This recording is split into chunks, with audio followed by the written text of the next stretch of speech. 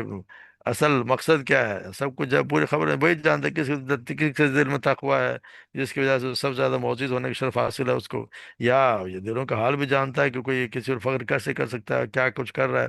وہ حقیر کو بھی جانتا ہے اور فخر کرنے والے کو بھی جانتا ہے۔ تو اللہ تبارک و تعالیٰ ہم سب کو بھی اس پہ عمل کرنے کی وجہ اللہ تعالیٰ ہمیں بھی یہ سمجھ عطا فرما دے کہ ہم اپنے آبا و اجداد پر، اپنے قوم پر کوئی فخر کرنا چھوڑ دیں۔ اور خالت پھر یہ ان بدوؤں کے متعلق جو دیہاتی تھے، جو آ، مدینہ منورہ کے آس پاس تھے، جو ایمان لے آئے تھے، ان کے متعلق فرمایا جا رہا ہے، کیونکہ وہ ایک تو وہ نہیں گئے تھے آپ صلی اللہ علیہ وسلم کے ساتھ فتح مکہ میں، جب بلایا اس وقت بھی نہیں گئے۔ پھر یہ وہ لوگ تھے جو آگے اکثر آپ صلی اللہ علیہ وسلم آیا کرتے تھے، اور ان کو یہ اور مسلمان تو اس لیے ہو گئے تھے کہ انہوں نے دیکھا کہ اسلام کی بہت قوت ہو گئی ہے، اور یہ ہو گیا کہ وہ باہر آ رہے وہ سب بن گئے، مسلمان لے آئے۔ اب اس کی وجہ سے جب مسلمان بن گئے تو ان کو یہ بھی نہیں، ان کو کوئی یہ نہیں کہا جاتا کہ کوئی منافق تو تھے نہیں، مسلمان ہی تھے، مگر یہ کہ ان کے دل میں ابھی یہ نہیں آیا تھا۔ وہ یہ کبھی کبھی آ کے آپ صلی اللہ علیہ وسلم کو احسان جتایا کرتے تھے کہ ہم دیکھے آپ سے، آپ نے ہم سے لڑائی نہیں کی، آپ دوسرے قبیلے آپ کو لڑائی، ہم تو ویسے ہی ایمان لے آئے۔ اور وہ اس میں استدلال اللہ آپ صلی اللہ علیہ وسلم کو زیادہ کچھ ان کی فرمائشیں بھی ہوا کرتی تھیں۔ تو یہاں ان کو یہ فرمایا جا رہا ہے کہ ایک سب کے لیے بات نہیں ہو رہی، کچھ کچھ لوگوں کے بعد قالت الاعراب کہ ہم ایمان لے آئے، تو ان سے کہا کل لم تؤمنوا ولکن قولوا اسلمنا، ان سے کہو کہ تم جو ہے وہ ایمان نہیں لائے بلکہ یوں کہ ہم اسلام لے آئے ہیں۔ واضح ہے بس، تو قرآن اور حدیث میں عام طور ایمان و اسلام ایک ہی معنی میں استعمال ہوتے ہیں، جس میں دل کا یقین ہو، ظاہری فرمبرداری دون، جس کا دل میں یقین بھی ہو، زبان سے اقرار بھی ہو، اور پھر اس پہ زبان اپنے اعمال اعمال کا ظاہر ہونا بھی فرمانبرداری دونوں شامل ہے. جیسے آپ صلی اللہ علیہ وسلم نے ابن ابو القیس کے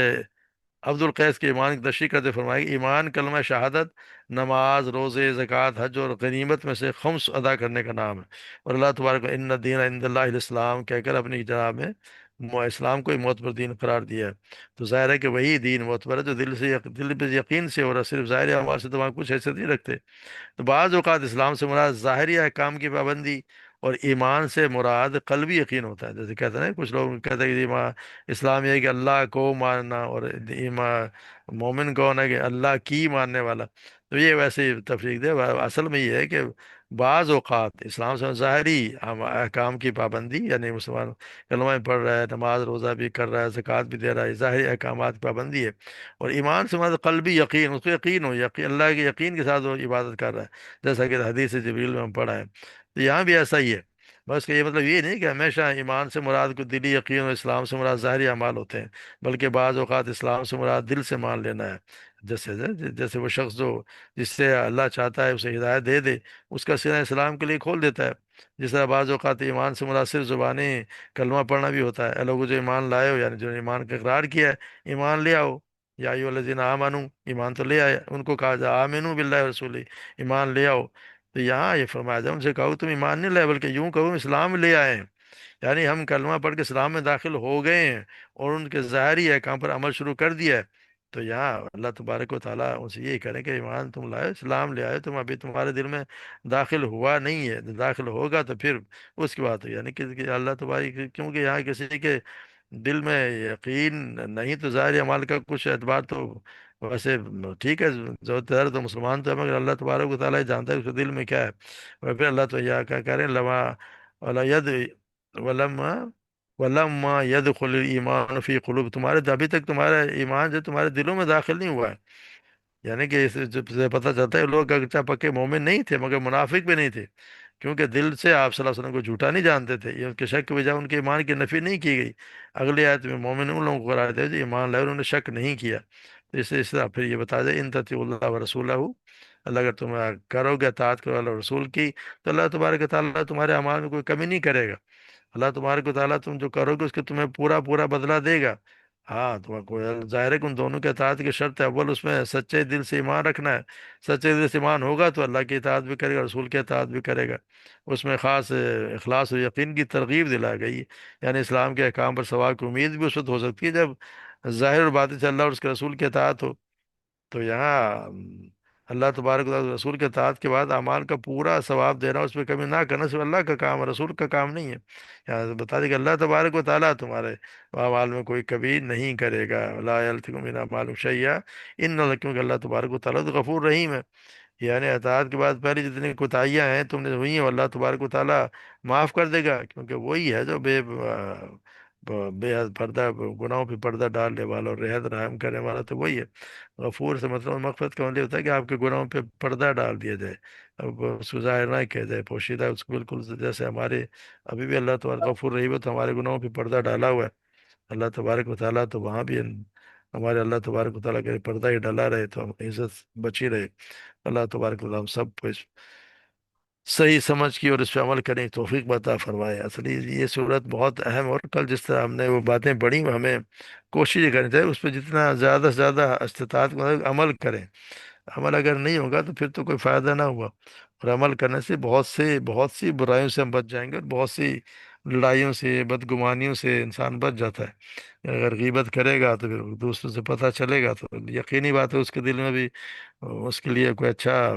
ریئیکشن تو نہیں ہوگا، وہ اس کو برا ہی خیال کرے گا. تو یہ بہترین اللہ تبارک و تعالیٰ نے یہ صورت اس کو بار بار پڑھ کے اس پر کوشش کرنی چاہیے کہ اس کے جو